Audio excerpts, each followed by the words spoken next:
কুড়িগ্রামে যেমন ধান নিয়ে কারসাজি চলছে, তেমনি জয়পুরহাটে দেখা দিয়েছে সার সংকট, যেখানে এখন ভরা আমনের মৌসুম।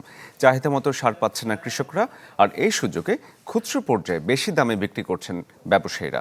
এ বিষয়ে আরও বিস্তারিত খবর জানাতে সুমন বিশ্বাস আমাদের সাথে এই মুহূর্তে জয়পুরহাট থেকে যুক্ত হয়েছেন।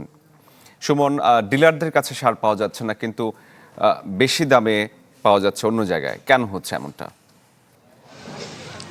শরীফ, আমি আছি জয়পুরহাটের সরকারি যে বাফার সার গুদাম এইখানে। কিন্তু আমি যদি বলি, জয়পুরহাটের সার নিয়ে কিন্তু এখন চরম বিপাকে এখানকার কৃষকরা।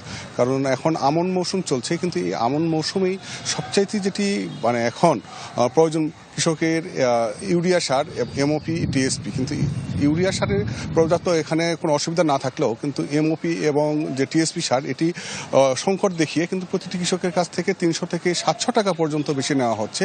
এ ব্যাপারে কিন্তু এখনও প্রশাসনের পক্ষ থেকে তেমন কোনো এখনও যেখানে মনিটরিং বা এখানে বিভিন্ন দোকানে যে ভ্রাম্যমাণ আদালত চালানো হয়, সেটি কিন্তু এখন লক্ষ্য করা যায় না।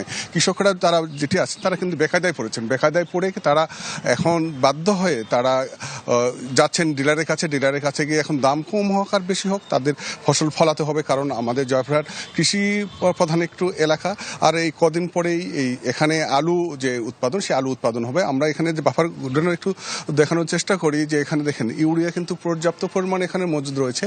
এই জয়পুরহাট থেকে কিন্তু শুধু ইউরিয়া যে সার, এই সারগুলো নিয়ে এখান থেকে বিতরণ করা হয়। আর বাকি টিএসপি, এমওপি যে সারগুলো আছে, নোয়াপাড়া থেকে ডিলার এখানে যারা আছেন, তারা ঠিকাদার, তারা নোয়াপাড়া থেকে নিয়ে আসেন। এছাড়া সান্তাহার এবং বগুড়া থেকে যে দেওয়া হয় বিএডিসির মাধ্যমে কিন্তু সেই সারগুলো বিতরণ করা হয়। কিন্তু বর্তমানে কি বিএডিসি থেকে যে সারগুলো বিতরণ করা হচ্ছে, সেই সারগুলো নিয়ে কিন্তু যে অনিয়ম দেখা যাচ্ছে বাজারে যারা ডিলাররা আছেন, ডিলাররা বলছেন যে আমরা পর্যাপ্ত যে সারের যে চাহিদা, সেগুলো আমরা পাচ্ছি না। বিধায় কিন্তু দাম এখানে এই যে খুচরা ব্যবসায়ী আছে, সেখানে সিন্ডিকেট করে এই দামটা বেশি নেওয়া হচ্ছে। এবং কৃষি বিভাগের পক্ষ থেকে বলা হয়েছে যে চাহিদা মোতাবেক সারের কোনো সংকট নেই, কিন্তু তারপরে কিন্তু বাজারের চিত্রটা একটু আলাদা। এখানে প্রতিটি কৃষকই তারা ঘুরছেন, তারা সারের জন্য। তারা এখন বলছেন যে আমাদের এই মুহূর্তে সবজি চাষে এবং আমন ধানে তার যে সার দেওয়া প্রয়োজন, এমওপি এবং টিএসপি, সেই সারগুলো কিন্তু অনেক বেশি দামে তারা কিনতে হচ্ছে।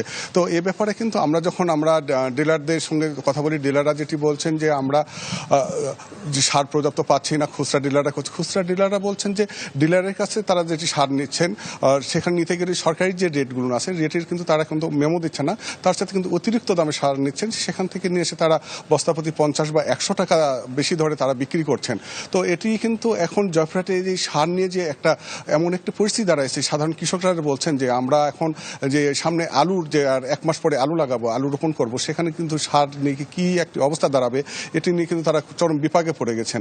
তো এখন আমরা কৃষি বিভাগের সঙ্গে কথা বলেছি, কিছু ডিলাররা তারাও যেটি বলছেন বারবার, যে কৃষকরা আগাম যে আলু চাষ করবেন, এই আলুর জন্য কিন্তু তারা সার নিয়ে এখন পর্যন্ত তারা মজুত করার জন্য চেষ্টা করছেন। এই জন্য বাজারে সারের কিছু চাহিদা বাড়ছে, এই কারণে কিছু অস্থিরতা হচ্ছে। এটি অল্প আবার আলুর যে মৌসুমের যে সার বরাদ্দ আসবে, তারাই কাটিয়ে যাবে। তো এই ছিল জয়পুরহাটের সার নিয়ে সর্বশেষ খবর। শরীফ, হারুন, আপনাকে অনেক ধন্যবাদ। দর্শক, জয়পুরহাট থেকে সারের যে সংকট, সেই খবর জানাচ্ছিলেন আমাদের সহকর্মী হারুনুর রশিদ।